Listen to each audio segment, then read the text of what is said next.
মিষ্টি সকালের শুভেচ্ছা জানিয়ে আজকের ব্লগটা শুরু করলাম সকাল ৮টা থেকে। গুড মর্নিং সবাইকে, কেমন আছো তোমরা? আশা করছি রাধা মাধবের কৃপায় সবাই ভালো আছো। সকাল ৮টা থেকে ব্লগটা শুরু করেছি কেন বলো তো? খুব সকালেই ঘুম থেকে উঠেছি, উঠেই কিন্তু গিয়ে স্নানটা সেরে নিয়েছি। শুধুমাত্র স্নানটা কিন্তু সারিনি, স্নান করার আগে অনেক কাজকর্ম করেছি। তারপর স্নান করতে করতে ওই সকাল ৮টা বেজে গেছে। তারপর ওই স্নানের পরে সোজা চলে আসলাম রান্নাঘরে। সকাল তখন ৬টা। হঠাৎ ঘুম ভেঙে গেল কিছু একটার আওয়াজে। তো উঠেই দেখি সিনটেক্স ভর্তি হয়ে জল পড়ছে বাথরুমের ছাদ থেকে। তো সিনটেক্স ভর্তি হয়ে গেলে যে আবার জলটা নিচে পড়ে, সেই জায়গাটায় টিন দেওয়া, তাই জন্য সিনটেক্স ভরা মাত্রই টের পেয়ে যায়, আর সঙ্গে সঙ্গেই কিন্তু সুইচটা অফ করে নিতে পারি। তো যাই হোক, এই কথাটার বেশি বাড়িয়ে লাভ নেই। তো জল আসা মাত্রই ভাবলাম, যেহেতু এখন গরমকাল, তো অনেক দিন হলো কি হয়েছে বলো তো, ওই যে বাথরুম তারপরে লেট্রিনের সাইডগুলা পরিষ্কার করা হয় না। তো ভাবলাম যেহেতু গরমকাল, সেহেতু জলটাও এসে গেছে, তাহলে ওই লেট্রিনের বাথরুমের সমস্ত কিছু পরিষ্কার করে নেওয়া যাক। তো যাই হোক, ভাবা মাত্রই কিন্তু আমি সমস্ত কিছু পরিষ্কার পরিচ্ছন্ন করে নিলাম। তো পরিষ্কার করতে করতে ওই ৮টা বেজে গেছে। তখন একটা কাঁথা ভিজিয়েছিলাম স্নানের আগে, তো ওই কাঁথাটাকে ধুয়ে স্নানটা সেরে সমস্ত পরিষ্কার টরিষ্কার করে সোজা চলে আসলাম রান্নাঘরে। তো রান্নাঘরে তো তেমন কোনো কাজ থাকে না সকালে, কারণ রাতের বেলায় সমস্তটাই করে গুছিয়ে রেখে দিই। তারপর একটু বাসি তো ছাড়াতে হয়, সেই জন্য বাসিটা ছাড়িয়ে নিয়েছি। তারপরে এই যে আটা দিয়ে গুলা রুটি বানিয়ে নিলাম কয়েকটা। তো সত্যি কথা বলতে, আমরা আটা দিয়ে যে গুলা রুটিটা করি সেটাকে কিন্তু আমরা গুলা রুটি বলি না, আমরা বলি চটা। তো চটা রুটি হোক কিংবা গুলা রুটি, খেতে কিন্তু ওই টেস্ট একই রকম। তো কয়েকটা চটা রুটি করেছিলাম, তারপর হাজব্যান্ড খেয়ে চলে গেল, আবার ছেলেও খেয়ে চলে গেছে, আর লাস্ট আমার জন্য দুটো মুচমুচি করে চটা রুটি করে নিয়েছি। তারপর আদা চা করে নিলাম চিনি ছাড়া। তারপরে এই যে নিজেও টিফিনটা সেরে নিয়েছি। রান্নাঘরে তো অনেক কাজ বাজ রয়েছে, সেগুলো তো সারতে হবে, তাই জন্য কিন্তু চটপট করে টিফিনটাও করে নিয়েছি। আর এদিকে দেখো, ওই যে কাঁথাটা ধুয়েছিলাম, কাঁথাটা কিন্তু ওই যে মেলেও দিলাম। আর শুকনা মরিচ ছিল কিছু, সেগুলোও কিন্তু বেশ কয়েকদিন ধরে রোদে দিচ্ছি, কারণ কি মরিচগুলোকে একটু গুঁড়া করে নেব বাড়িতে মিক্সিতে। কারণ বাজারের এই যে লাল মরিচের গুঁড়াটা, সেটা কিন্তু আমি একদমই খেতে পারি না, তাই জন্য ঘরেই কিন্তু এইভাবে করে মরিচগুলোকে শুকিয়ে নিজেই কিন্তু মিক্সিতে গুঁড়ো করে নিই। তো সকাল থেকে তেমন একটা রোদ উঠেনি, ভাবলাম যে কাঁথাটা ধুয়ে দিয়েছি, কাঁথাটা কি শুকাবে নাকি শুকাবে না। তো যাই হোক, এখন দেখলাম যে রোদের দেখা মিললো, কিন্তু আবার ওই যে কতক্ষণ পর পর রোদটা চলে যাচ্ছে। তো একদিকে ভাবছি কাঁথাটা শুকুবে কি না, তাই জন্য কিন্তু একটু পর পর উল্টিয়ে দিচ্ছি। কারণ যদি কাঁথাটা না শুকায় তাহলে কি হবে বলো তো, ওই যে কাঁথাটার মধ্যে একটা বাজে গন্ধ হয়ে যাবে, তাই জন্য এই যে উল্টিয়ে পাল্টিয়ে দিচ্ছি। তো পরে অবশ্য এমন রোদ উঠেছে, ওই বেলা 12টার দিকেই কিন্তু কাঁথা সম্পূর্ণ শুকিয়ে গেছে। আর হ্যাঁ, তোমাদের তো আরেকটা কথা বলাই হয়নি, ওই যে গতকালকে আমার ইন্ডাকশনটা নষ্ট হয়ে গেছিলো, সেটা কিন্তু ওই যে বিকেলবেলা সারাতে দিয়েছিলাম। তো হাজব্যান্ড রাতের বেলা বাড়ি আসার সময় নিয়ে এসেছে। তো ওটা ঠিক করতে না 600 টাকা লেগেছে। তো ভিতরে সমস্ত কিছুই কিন্তু জ্বলে গেছে, যেহেতু এটা ব্রাস্ট মেরেছে, অনেক প্রচণ্ড জোরে একটা আওয়াজ হয়েছে, তখনই আমি ভেবেছিলাম যে ভিতরের সমস্ত কিছুই কিন্তু পুড়ে গেছে। তো যার কাছে ঠিক করতে নিয়েছিল, সে কিন্তু বলল যে ভিতরের কোনো কিছুই কিন্তু বাদ যায়নি, সমস্ত কিছুই পুড়ে গেছে। তো যেই পার্টসগুলা পুড়ে গেছে সেগুলো সমস্তটাই পাল্টে দিয়েছে, আর 600 টাকার মতো লেগেছে। 600 টাকা গেছে তো গেছে, তারপরেও যে ঠিক হয়েছে সেটাই বড় কথা। আর এদিকটায় দেখো, স্নান করে সকালে কিন্তু রান্না করে চলে এসেছিলাম, কিন্তু ওই যে স্নানের কাপড়গুলোই কিন্তু শুকানো হয়নি, মানে ধোয়া হয়নি। তো এখন গিয়ে কাপড়গুলোও ধুয়ে নিলাম, তারপর ভাবলাম চুলটাকে একটু শুকিয়ে নিই বাইরে দাঁড়িয়ে। কিন্তু চুল যে শুকাবো, দেখো রোদের কোনো দেখা নেই, যে রোদ উঠছে আবার চলে যাচ্ছে, রোদ উঠছে আবার চলে যাচ্ছে। তো যাই হোক, একটু সময় চুলটাকে দাঁড়িয়ে শুকিয়ে নিয়েছি। তো ভাবলাম ক্লিপ মেরে রেখে দেবো, তাহলে কিন্তু শুকিয়ে যাবে। আর এদিকে দেখো, বাইরে আমি তোমাদের সাথে আরেকটা জিনিস শেয়ার করব, কি বলো তো, আমাদের যে এই আমের চারাটা আছে ঘরের পাশটায়, এই আমের চারাটা না অনেকগুলো আম হয়েছে এবার। আম অনেক ধরেছে গাছে, তারপরে কিন্তু অনেক আবার ঝরেও যাচ্ছে। কারণ কি জানি হয়েছে, এবার আমগুলো কেন জানি ঝরে যাচ্ছে বুঝতেই পারছি না। তো যেগুলো ঝরে যাচ্ছে ভালো ভালো আম কিন্তু ঝরে যাচ্ছে। তো যাই হোক, ঝড়ে টরে যা থাকে থাকবে, আর কি করব, ঝরে গেলে তো আর ধরে রাখতে পারবো না। আর সেক্ষেত্রে কিন্তু যেগুলো ঝরে যায় সেগুলো কিন্তু আমার হাজব্যান্ড দুপুরবেলা যখন বাড়িতে আসে তখন কিন্তু এই যে আমগুলোকে ধুয়ে কেটে লবণ মরিচ মাখিয়ে আমাকেও দেবে, আবার নিজেও খাবে। তো ছোটবেলা থেকেই মায়ের মুখ থেকে শুনেছি যে চৈত্র সংক্রান্তির আগে নাকি আম খেতে নেই, কারণ চৈত্র সংক্রান্তির দিনে বাড়িতে তো একটা পুজো হয়, তো সেই পুজোর পরেই কিন্তু আম খেতে হয়। আর এই কথাটা জানা সত্ত্বেও কিন্তু এবার দেখো কি হয়েছে, যখন হাজব্যান্ড আম কাটে তো আমি কিন্তু খেয়ে নিই। ওই কথাটা জানি তারপরেও কিন্তু খেয়ে নিই। তো টক জিনিস তো সেই জন্য কিন্তু মুখটাকে আর সামলে রাখতে পারি না, সেই জন্য খেয়ে নিই। আর এদিকটাই দেখো, সকালবেলা যে চায়ের বাসনগুলো ছিল সেগুলো এখন ধুয়ে নিয়ে আসলাম। এসে এই যে একটা টেবিলের মধ্যে সুতি কাপড় বিছিয়ে সেটার মধ্যে রেখে দেবো কিছুক্ষণ জলটা ঝরার জন্য। জলটা যখন ঝরে যাবে তখন কিন্তু ওই যে জায়গার মধ্যে আবার রেখে দেবো। আর এই দিকটাই দেখো, এই যে আতপ চালগুলোকে আমি 10 মিনিট আগে ভিজিয়ে রেখেছিলাম। কেন ভিজিয়ে রাখলাম বলো তো? ডেগে চাল দেওয়ার 10 মিনিট আগে এভাবে করে চালটাকে ভিজিয়ে রাখলে তাহলে ভাতটা হতে কিন্তু বেশি সময় লাগে না, খুব কম সময়েই ভাত হয়ে যায়। তাই জন্য প্রতিদিনই কিন্তু রান্না করার 10 মিনিট আগে আমি এইভাবে করে চালটা ভিজিয়ে রাখি।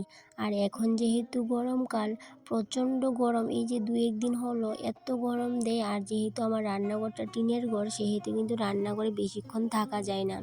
তাই জন্য খুব কম সময়ের মধ্যে আমি রান্নাঘরের সমস্ত কাজবাজ গুছিয়ে কিন্তু বেরিয়ে যেতে হয়। রান্নাঘর টিনের হোক কিংবা দালান, গা জ্বালা করা গরম যখন শুরু হয়ে যাবে কোনো রান্নাঘরেই কিন্তু রান্নাঘরে শান্তি নেই। তারপরেও রান্না তো করতেই হবে, গরম হোক কিংবা শীত। আর আমি গা জ্বালা করা গরমে কিছু টিপস ফলো করে চলি বলেই কিন্তু কম সময়ে রান্না বান্না শেষ করে তার সাথে আবার পুরো রান্নাঘর পরিপাটি করে গুছিয়ে নিতে পারি কম সময়ে। তার সাথে আবার বাইরের কাজগুলোও একটু বুদ্ধি খাটিয়ে করে নিই। এই যেমন আজকে খুব সকালে আমি বাথরুম টাথরুম সমস্ত কিছু পরিষ্কার করে নিলাম খুব সকাল করে, তারপর আবার রান্নাঘরেও চলে আসলাম। আর প্রত্যেকটা কাজও একটু বুদ্ধি খাটিয়ে খাটিয়ে করি, আর অনেকগুলো টিপসও ফলো করে থাকি। এই যেমন রাতের বেলা সবজিগুলোকে কেটে রেখে দিই ফ্রিজের মধ্যে, কারণ সকালবেলা যদি এই যে সবজি কাটার মধ্যে বসি তাহলে অনেকটাই সময় নষ্ট হয়ে যায়। তাই জন্য কিন্তু এই যে এটাও কিন্তু একটা টিপসই বলতে পারো, রাতের বেলা সমস্ত সবজি কেটে ফ্রিজের মধ্যে রেখে দিই, তারপরে যে সকালবেলা কিন্তু রান্না করতে অনেকটাই কিন্তু খুব সহজ হয়ে যায়। আবার ভাতটাও করার ক্ষেত্রেও একটা টিপস ফলো করলাম, সেক্ষেত্রে চালটা যদি 10 মিনিটের জন্য ভিজিয়ে রাখি সেক্ষেত্রেও কিন্তু ভাতটাও অনেক তাড়াতাড়ি হয়ে যায়। আর রান্না করতে করতেও কিন্তু আমি ঘরের সমস্ত কাজ বাজ গুছিয়ে করে নিই, তাতে কি হয় বলো তো, ওই যে রান্নাঘরটাও পরিপাটি থাকে, আবার সেই সাথে রান্নাটাও করা হয়ে যায়। এদিকে দেখো, আজকে রান্না করব হচ্ছে সাজনা দিয়ে ডাল রান্না করব, আর সাথে টমেটোও দেব। আর এই যে উস্তা ভাজিটা করব, উস্তা ভাজি তো করার ক্ষেত্রে উস্তাটা তো আর কেটে রাখতে হবে না, কারণ উস্তা কাটতে তো আর বেশি সময় লাগবে না। তাই জন্য উস্তাগুলো কিন্তু আমি কাটিনি। তো এখন উস্তাগুলোকে কেটে নিচ্ছি। তো এখন উস্তাগুলোকে ভাজি করে নেব, আর তার সাথে এই যে সাজনা দিয়ে ডাল করব সাথে টমেটো দিয়ে। তার সাথে ওই যে কালকে কচু পাতার টক করেছিলাম সেটাও কিন্তু অনেকটাই রয়েছে। আর সেক্ষেত্রে কিন্তু আজকে কি হয়েছে বলো তো, ওই যে আমার জায়ের ঘরে কাঁঠাল তরকারি করেছিল, সেক্ষেত্রে তারা ঘর থেকে আমাকে একটু কাঁঠাল তরকারিও দিয়েছে, সেই জন্য কিন্তু আর এক্সট্রা করে অতটাও কিছু রান্না করতে হয়নি। তাই জন্য কিন্তু এই সমস্ত কিছু দিয়েই হয়ে গেছে। কালকে রাতের বেলা বসে বসে সাজনা ডাঁটাগুলো বেছে রেখে দিয়েছিলাম, কারণ কি সকালে যদি সাজনা ডাঁটাগুলো বাছতে বসতাম তাহলে কিন্তু অনেকটাই দেরি হয়ে যেত। আর কী হয়েছে বলো তো, আমি এই গরমের দিনে না সমস্ত কিছু এই যে সিজনেবল সবজি খেতে ভালোবাসি, কারণ এই যে গরমের মধ্যে বেশি তেল মশলার খাবার, তারপরে মাছ মাংস অতটাও কিন্তু আমি খেতে ভালোবাসি না। আর আমার হাজব্যান্ডও কিন্তু সেসব ভালোবাসে না। আর সেই জন্য কিন্তু প্রত্যেক দিনই কিন্তু দেখতে পাবে আমি বেশিরভাগই কিন্তু এই যে সবজি রান্না করি। আর একটা জিনিস তোমাদের সাথে শেয়ার করব, সেটা কি বলো তো, ওই যে রান্না করতে করতে যদি বাসনপত্র ভরে সেগুলোকে কিন্তু আমি ঘরেই ধুয়ে রেখে দিই সাথে সাথে, কারণ কি এই যে সাথে সাথে যদি না ধোয়া করি তাহলে কিন্তু কী হয় বলো তো, বাসনপত্র অনেকটাই জমে যায়। আর অনেকগুলো বাসন একসাথে যদি জমে যায় কাজও বেড়ে যায়। সেক্ষেত্রে যদি একটা দুটো বাসন পড়ে আর বেশি যদি না পড়ে সেটা আমি ঘরেই ধুয়ে নিই। আর যদি একটু বেশি পড়ে যায় তাহলে কিন্তু ওই যে বাইরে নিয়ে ধুয়ে আসি। আর এদিকটাই দেখো রান্না করতে করতে আজকে গ্যাসটাও হঠাৎ শেষ হয়ে গেল। আর গ্যাসটা গড়ে থাকার কারণে আমার কিন্তু অতটাও সমস্যা হয়নি। এদিকে তো ইন্ডাকশনটাও নষ্ট হয়ে আছে। তো ভাগ্যিস ভালো সিলিন্ডার একটা এক্সট্রা ঘরে ছিল, না হলে যে কি হতো আজকে। তো যাই হোক, যেটা হয় ভালোই হয়। আর এই দিকটাই দেখো যত তাড়াতাড়ি করতে চাচ্ছি ততই আমার দেরি হচ্ছে। তো এদিকে সিলিন্ডার বদলাতেও কিন্তু অনেকটাই সময় লেগে গেছিলো। সেক্ষেত্রে দেখো এত গরম দিয়েছে বাইরে কি বলবো। তো আমি কিন্তু চটজলদি করার জন্য খুব তাড়াহুড়ো করে সমস্ত কাজবাজ করে নিচ্ছি, কিন্তু আমার সেই দেরি হয়ে যাচ্ছে। এদিকে সিলিন্ডারের ঢাকনাটা খুলতে গিয়ে সিলিন্ডার ঢাকনার সুতলিটা ছিঁড়ে আমার হাতে চলে এসেছে। তো যাই হোক, সেটাকে খুলে কোনো মতে গ্যাসটা ফিটিং করে সেটাকে কিন্তু আবার সিলিন্ডারের সাথে লাগিয়ে রাখলাম। কারণ যদি ওই যে মুখটা হারিয়ে যায় তাহলে তো আর হবে না, সেই জন্য কিন্তু সাথে সাথেই লাগিয়ে রাখলাম। তো এদিকটাই দেখো আমি ডাল সিদ্ধ করে নিচ্ছি। ডালটা দিয়ে করব সজনা ডাঁটা দিয়ে, কারণ সজনাটা যদি আলু দিয়ে করি আমি তো খেতে পারবো না, কারণ যেহেতু আমি আলু খাই না, সেই জন্য ডাল দিয়েই করে নেব। এই যে আমি আমার কিচেনটাকে সবসময় পরিপাটি রাখার চেষ্টা করি, সেক্ষেত্রে কিন্তু অনেকগুলা রুলস তারপরে রুটিন সেগুলো মেনে চলতে হয়। সেগুলো কি বলতো, এই যে প্রত্যেক সোমবারে করে আমি কি করি বলতো, এই যে মাকড়সার জাল যদি হয় সেগুলোকে কিন্তু ছাড়িয়ে নিই। কারণ কি, যদি মাকড়সার জালগুলোকে ছাড়িয়ে না নিই তাহলে অনেক মাকড়সার জাল বানিয়ে নেয়, আর সেক্ষেত্রে কিন্তু সেগুলোকে আর যদি ভালো করে ঝাড়া মোছা করতে যাই ঘরদোর অনেকটাই নোংরা হয়ে যায়। তো তাই জন্য কম থাকতে থাকতেই মাকড়সার জালগুলোকে ছিঁড়ে দিই। তো যাই হোক, এমনিতেও আমি যখনই সময় পাই যদি দেখি যে মাকড়সা ঝুল করে নিয়েছে আমি সাথে সাথেই কিন্তু মাকড়সার জালগুলোকে ভেঙে দিই। তারপরেও কিন্তু কি হয় বলো তো, যে মাকড়সা কিন্তু জাল কিন্তু প্রতিনিয়ত করতেই থাকে, কিন্তু আমিও ছাড়ার পাত্রী না। আমিও কিন্তু চটপট করে মাকড়সার জালগুলোকে ভেঙে দিই। সেই কারণে কিন্তু এই যে ঘরদোর সমস্তটাই সবসময় ক্লিন থাকে আমার, আর সেইগুলা কিন্তু ফলো করে চলি।